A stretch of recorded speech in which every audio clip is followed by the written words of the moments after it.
Today, President Obama was back at work in the White House, but of course, Mitt Romney, it's a very different story. He was last seen Wednesday night leaving his campaign headquarters in the rain. He was in the backseat of his son's car with his wife Ann in the front. An advisor tells CBS News that Romney was, quote, shell-shocked on election night when he realized he lost. The Boston Globe says the campaign had planned a big fireworks show that night to celebrate his victory. For a few moments, the Romney Transition website was actually online and ready to go. It calls him the president-elect, calls Paul Ryan the vice president-elect, and it includes plans for the inauguration. And it says he's working on a smooth transfer of power. But now Mitt Romney is a private citizen. He doesn't have Secret Service protection. His campaign aides say their credit cards have been cut off, and supporters say he's likely to move to his home in California. Quote, I think he's just phased, one top donor who's close to Romney told the Boston Globe. I think we've seen, for the most part, the last of Mitt Romney. But for the party he's leaving behind, the debate is only beginning.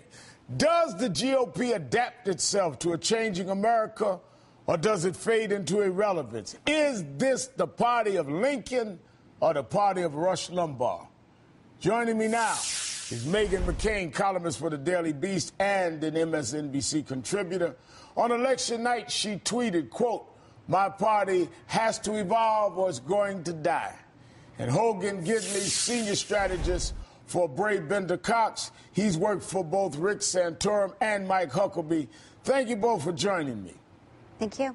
Thank you, Reverend. Meghan, let me start with you. What ails the Republican Party, in your opinion? I think we haven't done a good job of reaching out to minorities, reaching out to women. I think gay marriage is an issue that is a generational issue that is quite clearly trending towards passing in all states in America. And for whatever reason, this obsession with social issues is killing us. And it was a very difficult night. That tweet I sent out is one of the most popular things I've ever tweeted in the almost 2.5 years I've been on Twitter. And I think this is a very harsh reality that we're facing right now, but I'm not shocked or surprised. I knew this when my father lost. I've been sort of ostracized from my party that I've discussed with you on this show before. Right. And I don't know what people want anymore. I don't know what people in this party want anymore. If they're not going to start accepting people like me, this party is going to die. Now, Hogan, let me first start with the same question to you. What is, in your opinion, is ailing your party?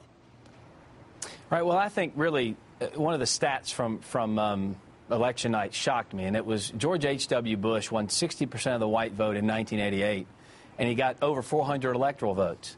Mitt Romney did the same thing. He won 60% of the white vote, and he got crushed. I think there are really three reasons this race went so badly for us, and one is because we have we've decided either to ignore or to not try and court the changing faces in the electorate in this country. I think that's a huge problem. But also, we have an antiquated method of getting out the vote.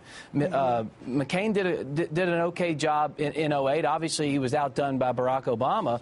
But our methods now have just gotten up to the 08 standards. And Barack Obama wasn't sitting still for 4 years. He was growing his base and going out and courting voters, something we obviously haven't done. And third is the candidate. I mean, he's going to take some blame, and he should. It was a tough race for us to win, and I don't know that this was the best candidate to put forward to try and court a lot of the voters, the new voters in this country, that we have so egregiously ignored over the last few years.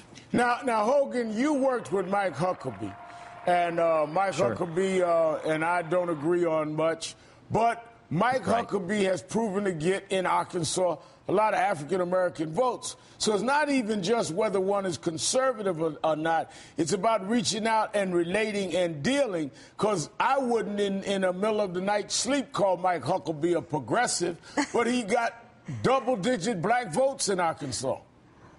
Right. Double digits. He got 50% of the black vote, not once, I was trying not to tell everybody that, but go ahead.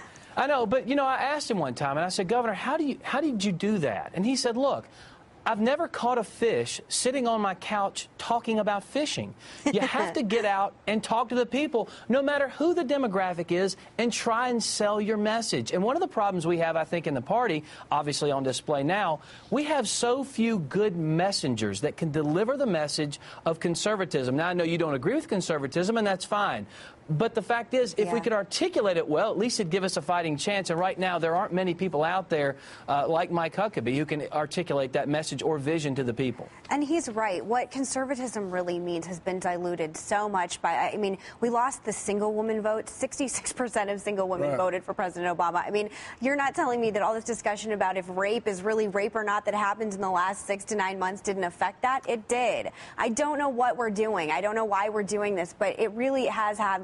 Sorry, you want to talk? But how are you going to make it? You mentioned generational. How are you and Hogan, who are obviously a different generation, are going to deal with voices like these? Let me play you some people that don't seem like they want to evolve. America, in some ways, is changing. And it's changing in this way is that, you know, and it's the allure of free. They don't see themselves as moochers. It's what they're entitled to. Hispanics are voting for Democrats because any other reason people vote Democrats. They're the party of free stuff. They are the party of Santa. There are 50% of the voting public who want stuff. They want things. And who is going to give them things? President Obama. The idea that we have to become more moderate to win national elections, that's a pig in a poke. I mean, when you call people, accuse people that they just want stuff and all kinds of things, how do you expect people are going to even hear your message? I think that we're going to have to face reality. We're just going to continue losing elections. The parties just continue getting smaller. And I don't know what problem everybody has. The face of America is changing, and it's no longer an old white man. We're all going to have to face this reality, whether they like it or who these pundits that are just talking like it or not. And I actually like Bill O'Reilly a lot, but I think they're way off the mark. And I think for whatever reason, people seem to be getting angrier at this instead of just facing the cold, hard reality right now. Hogan, how do you deal with these voices? Well, I'll use another Huckabeeism if I could. He used to say, and even in 08 he said it, I'm a conservative, but I'm just not angry at everybody about it. And if you watch his show now, you can see that. We need somebody out there who can go to all types of people and talk about the issues we love and we believe in as conservatives, but not turn them off. Yeah. And quite frankly, we have to quit cannibalizing our own. And if you're not conservative enough, you're out of the party. I mean, look, Megyn and I probably don't agree on everything, but she's not any less a Republican than I am. She might be less conservative. She might be more conservative on some things. But the tent needs to be broader. It needs to be wider.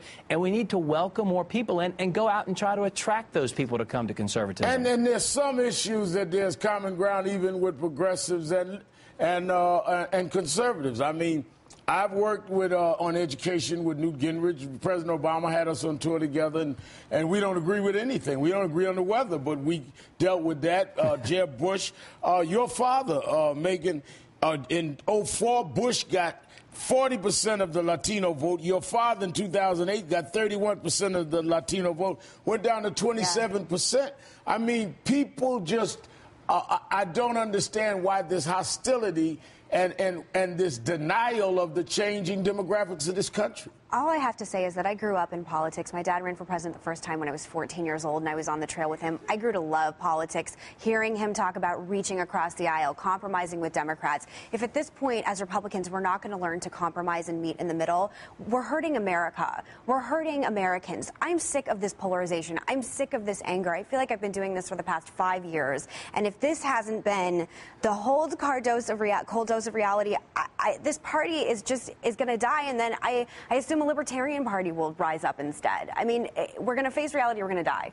Well, I'm going to have to leave it there, but I do want to correct you, Hogan. I am a conservative. I'm trying to conserve the Civil Rights Act, the Voting Rights Act, and Roe versus Wade. I'm really a conservative.